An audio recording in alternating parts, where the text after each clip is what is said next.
दोस्तों, हमारा आज का जो पॉडकास्ट है रहस्यमयी सफर। माँ के गर्भ से इस रहस्यमयी सफर का प्रारंभ होता है।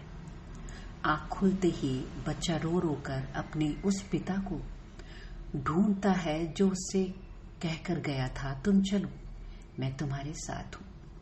अब उसे बिल्कुल भी दिखाई नहीं दे रहा। अजनबी चेहरे उसके चेहरे पर झुककर उसे चुप कराने की कोशिश कर रहे हैं, पर उसे कोई भी चेहरा अपना नहीं लग रहा।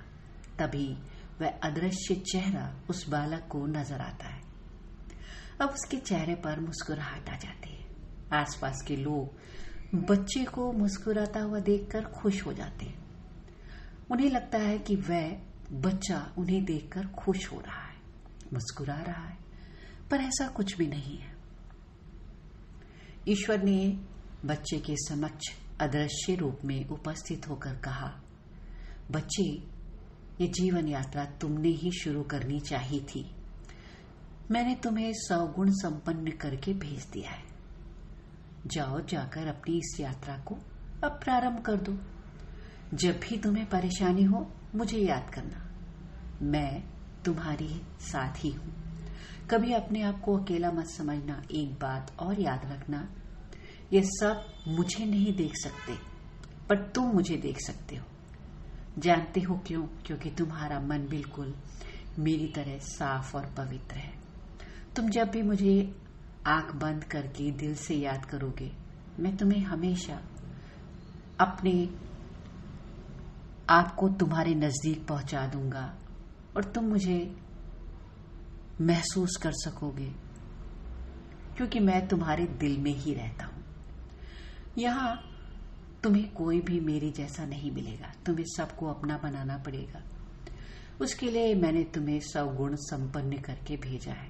उन सारे खजानों का इस्तेमाल करो। लोगों का दिल जीत, लोगों के दिलों में जगह बना लो। याद रखो, ये दुनिया जरा अलग तरह की है। यहाँ तुम जो कुछ भी किसी को दोगे, देने वाला सुखी रहता है और मांगने वाला भिखारी। जितना तुम लोगों से मांगोगे दुखी रहोगे, और जितना तुम लोगों को दोगे खुश रहोगे। अब बच्चे के चेहरे पर संतुष्टता आई। उसने मुस्कुराकर भगवान को अपने अंदाज में धन्यवाद कहा। बच्चे की किलकारी ने माँ के चेहरे पर प्रफुल्लता, प्रसन्नता ला दी। माँ ने सोचा, बच्चा मुझे पहचान रहा है।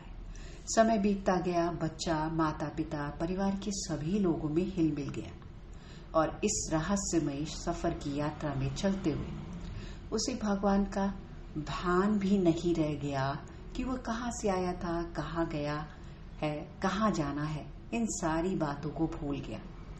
इस दुनियादारी के माया मोह में फंस गया। पैसा, रुपया, गाड़ी, बंगला, आसपास के लोग, रिश्ते, नाते, दोस्त, इन सब ब्रह्मांड रचित माया ने उसके अस्तित्व को धूमिल कर दिया। वो क्या है, उसे अब खुद की याद नहीं। आज जर्जर शरीर है, सफर समाप्त होने को है, मृत्यु के कगार पर खड़ा है। आज वो हृदय से फिर से भगवान को याद कर रहा है। उसे वो दिखाई दे रहे हैं और वो उससे कह रहा है, आप मुझे अकेला क्यों छोड़ गए? ये यात्रा तो बहुत कठिन है। मैं आपको भूल गया। और वो मुस्कुराते हुए कहते हैं, कोई बात नहीं, पर मैं तो तुम्हें कभी नहीं भूला। मैंने तो तुम्हें सदैव याद रखा। अपने सर पर कभी तुमने आशीर्वाद से भरा हाथ महसूस किया कि नहीं? वह तो मैंने तुम्हारे आने के समय जो रखा था, वह आज भी रखा हुआ है। उस जर्जर शरीर से ठीक से जान है नहीं, न चलने की शक्ति है। सूखे से मुख पर एक मुस्कान है। यह वही मुस्कान है जब पैदा हुआ था बच्चा, जो मुस्कान ईश्वर ने उसे देकर भेजी थी। इस रहस्यमयी यात्रा का अंत वहीं होता है जहां से प्रारंभ हुआ था। इस रहस्यमयी यात्रा में हमारे जीवन में आने वाली मुश्किलें, कठिनाइयां, संघर्ष हमारे जीवन के इम्तिहान हैं। इन इम्तिहानों को वही व्यक्ति अच्छे से पास कर पाता है जो रहस्यमयी यात्रा के प्रारंभ से लेकर अंत तक ईश्वर को नहीं भूलता। तो दोस्तों, हम सब भी इस रहस्यमय जीवन की यात्रा में जहां से आए हैं वहीं वापस जाएंगे, और ये यात्रा कैसी रहेगी इसे हमें ही सुखमय और दुखमय बनाने का दारोमदार हमारे ही हाथ में है। तो आपको ये पॉडकास्ट कैसा लगा? मैं उपासना मिश्रा कुछ सोचे और बोले से मुझे धैर्यतापूर्वक सुनने के लिए आपका बहुत बहुत धन्यवाद। हम सब इस जीवन रूपी की रहस्यमय यात्रा में यात्री हैं। ज्यादा परेशान न हो, अपनी यात्रा को सुखमय ढंग से खुद भी जिए और दूसरे को भी जीने दें।